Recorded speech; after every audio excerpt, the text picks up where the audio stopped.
Hi friends, welcome to trendy art. இன்றைக்கி நம்ம trendy art சேனலில் ரொம்பவே ட்ரெடிஷ்னலான இஞ்சி தீயல் எப்படி பண்ணலாம் அப்படி பார்க்க போகிறோம். இந்த இஞ்சியில் ஃபுல்லாகவே மருத்துவ குணங்கள் நிறைந்திருக்கு. அதோட இந்த கொரோனா டைமில் நம்ம எல்லாருக்குமே நோய் எதிர்ப்பு சக்தி ரொம்ப ரொம்ப தேவை. ஸோ இது பயனுள்ள ரெசிபியாக இருக்கும். எல்லோரும் கண்டிப்பாக உங்கள் வீட்டில் ட்ரை பண்ணுங்கள். இந்த இஞ்சி தீயல் கன்னியாகுமரியில் ரொம்ப ரொம்ப ஸ்பெஷலான ரெசிபி. நாங்கள் எல்லா வீட்டு விசேஷத்துக்கும் இதை கண்டிப்பாக செய்வோம்.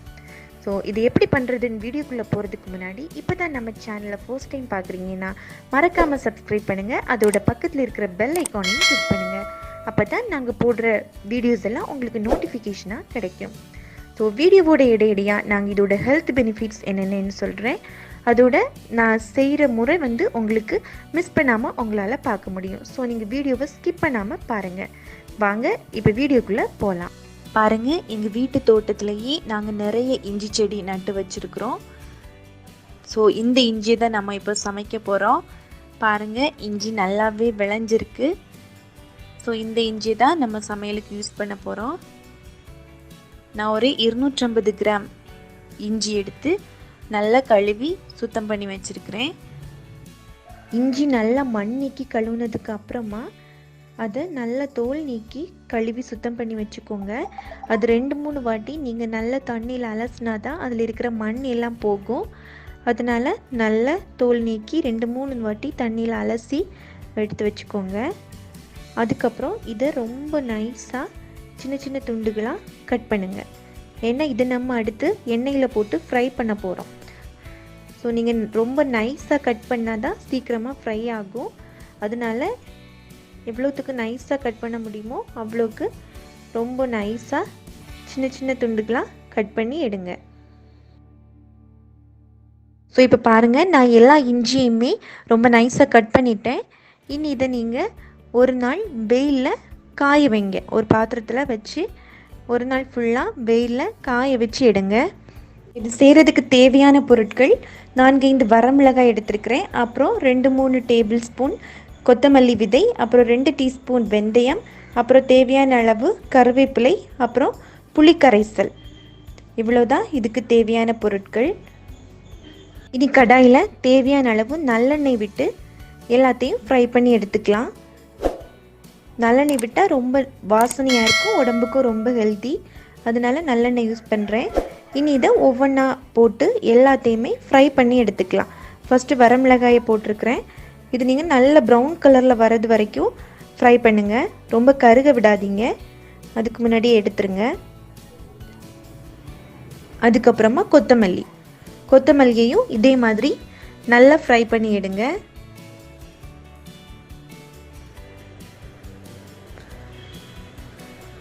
கொத்தமல்லி நம்ம வயிற்றுக்கு ரொம்பவே நல்லது.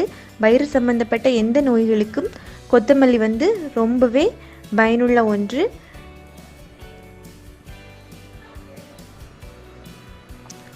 பாருங்கள், இதே மாதிரி ப்ரௌன் கலரில் வந்தோடனே எடுத்துருங்க. அதுக்கப்புறமா வெந்தயம் போட்டிருக்கிறேன். வெந்தயத்தையும் இதே மாதிரி எண்ணெயில் ஃப்ரை பண்ணி எடுங்க. நம்ம எல்லாருக்குமே தெரியும், வெந்தயம் நம்ம உடம்புக்கு ரொம்ப குளிர்ச்சியை தரக்கூடியது. அதோட இதில் நீர்ச்சத்து, புரதச்சத்து, இரும்பு சத்து, இந்த மாதிரி நிறைய சத்துக்கள் இருக்குது. நம்ம எல்லா உணவுலையுமே வெந்தயத்தை சேர்த்துக்கிறது ரொம்ப நல்லது. ஃபைனலாக இஞ்சியை போட்டு ஃப்ரை பண்ணி எடுங்க. இந்த இஞ்சி நம்ம தொடர்ந்து 5 நாள் சாப்பிட்டாலே உடம்புல இருக்கிற எல்லா வலிகளும் நீங்கும். குறிப்பாக தமிழர்கள் பண்டைய காலத்திலேருந்தே இந்த இஞ்சியை சாப்பாட்டில் சேர்த்துட்டு வராங்க. இது பெண்களுக்கு மாதவிடாய் காலங்களில் ஏற்படுற வயிறு வலி, இடுப்பு வலிக்கு சிறந்த வலி நிவாரணியாகவும் பயன்படுது. அதே மாதிரி வயிற்றுப்புண், அஜீரண கோளாறு இருக்கிறவங்க இதை தொடர்ந்து சாப்பிடலாம். எல்லாத்துக்கும் மேலே இது நம்ம உடம்புல நோய் எதிர்ப்பு சக்தியை அதிகரிக்க உதவுது. ஸோ இந்த லாக்டவுன் டைமில் கண்டிப்பாக எல்லோரும் வாரத்துக்கு 2 முறையாவது இந்த இஞ்சி தீயலை இந்த மாதிரி வச்சு சாப்பிடுங்க. இது உடம்புக்கு ரொம்பவே நல்ல உணவு. மாதிரி எல்லா இஞ்சியுமே நீங்கள் நல்லா ஃப்ரை பண்ணி எடுங்க. அப்புறம் ஃபைனலாக கருவேப்பிலையும் நல்லா ஃப்ரை பண்ணி எடுத்துக்கோங்க.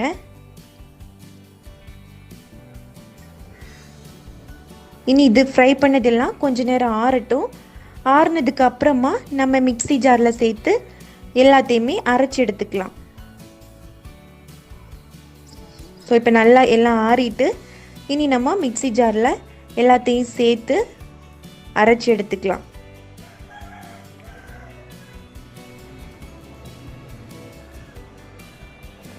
இதில் தண்ணி எதுவுமே சேர்க்காதீங்க. உங்களுக்கு தேவைப்பட்டுன்னா புளி தண்ணி விட்டு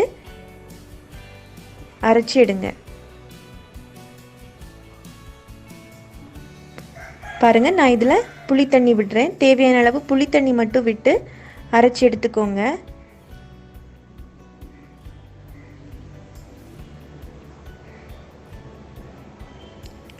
பாருங்கள், நல்லாவே அரைஞ்சி வந்திருக்கு. நல்லா அரைச்சி எடுத்தாச்சு. இனி இதில் குழம்பு செய்யலாம். கடாயில் மீதி இருக்கிற நல்லெண்ணெயிலேயே நம்ம ஃபஸ்ட்டு கடுவை போட்டு வெடிக்க விடலாம்.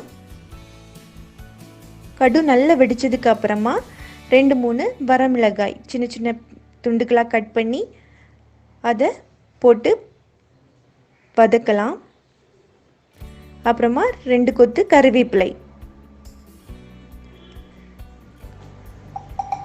இது நல்லா வதங்கினதுக்கு அப்புறமா நம்ம அரைச்சி வச்சிருக்கிற விழுதை இதோட சேர்த்துக்கலாம். நம்ம அடிஷ்னலாக எதுவுமே சேர்க்கறது கிடையாது. எல்லாமே ஹெல்த் பெனிஃபிட்ஸ் இருக்கிற மருந்து பொருட்களை தான் நம்ம சேர்த்து இஞ்சி தீயல் பண்ணுறோம். ஃபைனலாக உங்களுக்கு தேவையான அளவு உப்பு, அதோட கொஞ்சமாக தண்ணி, உங்களுக்கு எவ்வளோ தண்ணி வேணும்னு தேவைப்படுதோ அந்த அளவுக்கு தண்ணி, உப்பு சேர்த்துக்கோங்க. புளி தேவைப்பட்டாலும் கொஞ்சம் புளி தண்ணி விடுங்க. இது நல்லா கொதிக்க விடுங்க.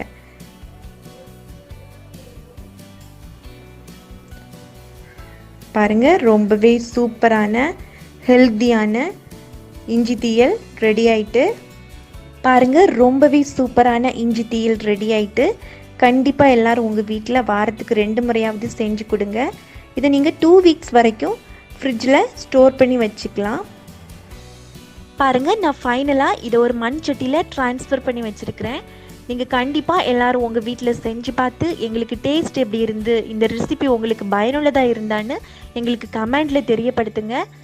இன்னொரு சூப்பரான ஹெல்த்தியான ஒரு ரெசிபியோட உங்களை மறுபடியும் சந்திக்கிறேன். Until that, take care, bye bye.